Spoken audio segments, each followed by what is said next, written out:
Got the double thumbs up. That means we are good to go.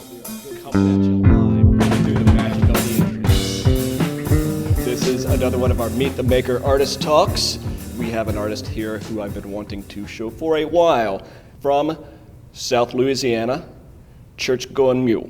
Hi, it's an honor to be here. The space is amazing. I've been through once before, and it was neat to see all the artists out here at Lowe Mill and to see Huntsville again, really see it this time. I just passed through last time, so it's inspiring to be here. The show looks so amazing. Casey did an incredible job yesterday, so I'm thrilled that it's up. I'm thrilled to be here. I'm thrilled that the walls are pretty full and to be part of the show with the rest of the artists that are setting up because it looks so good. So I've been drawing horses since I was like 3 or 4. My best friend loved horses, so she's my best friend, so I loved horses, and it just grew from there. And crayons, markers, pencils, drawings, photography, just growing up, my family's been super supportive, and my mom's an artist as well, and my grandmother too, so it's just been a artistic kind of bringing up. We went to museums all the time.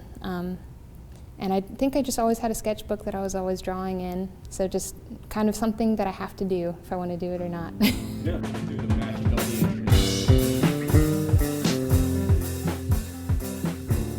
I think it begins really with trying to tell a story and storytelling, and I think that's a big part of the South. And like the signs you might used to see traveling across the South saying kinds of crazy things about Jesus and redemption and hell, and just thinking about how that's disappearing and how people like Howard Finster are disappearing, and the value of stories and blues music and how that all kind of comes together, I think, in my work when it can. I've gotten more into Bill Traylor recently, just kind of trying to understand why he's so interesting and why his simple, just one image drawings are so powerful to me, and that's he took the time, he had his whole life, same with Howard Finster, to make this incredible work, and I'm just kind of picking up the pieces. It's kind of like when I put blues or Howard Finster quotes and things, it's like he already did the work, and I just kind of get to follow behind him and pick up the gems that maybe people have forgotten about.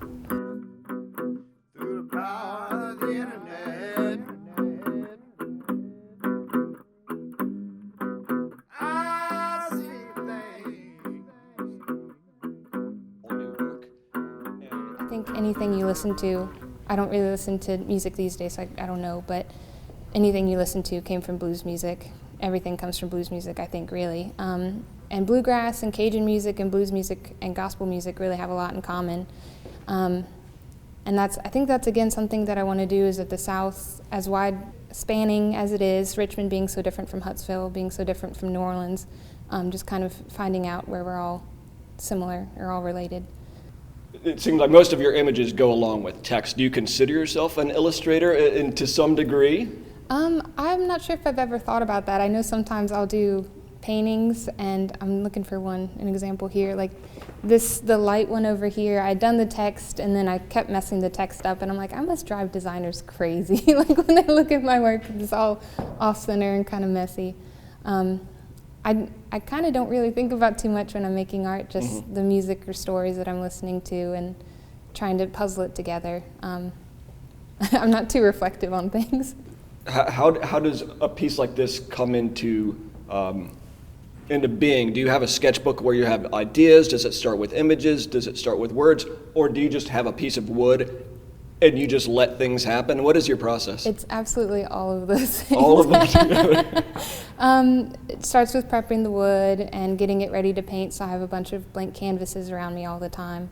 But I've also started carrying like 10 sketchbooks that I always have something that I can write ideas down in, and drawings, and just kind of picking up stuff again here and there wherever I go. But like these, I think this text was from my grandfather's sermons, which I have a pile of that I go through, and every so often I'll go through and pick out writing that really is compelling to me at the time, or I think has kind of a worldliness that still applies today, even though they were mostly written in the 60s and 70s. So I knew I had an idea of how I wanted the painting to come together, and I think that's the last one I did for this show. So I pick up a sketchbook, I try to find something that applies to what I'm trying to do, and then I kind of bring them all together.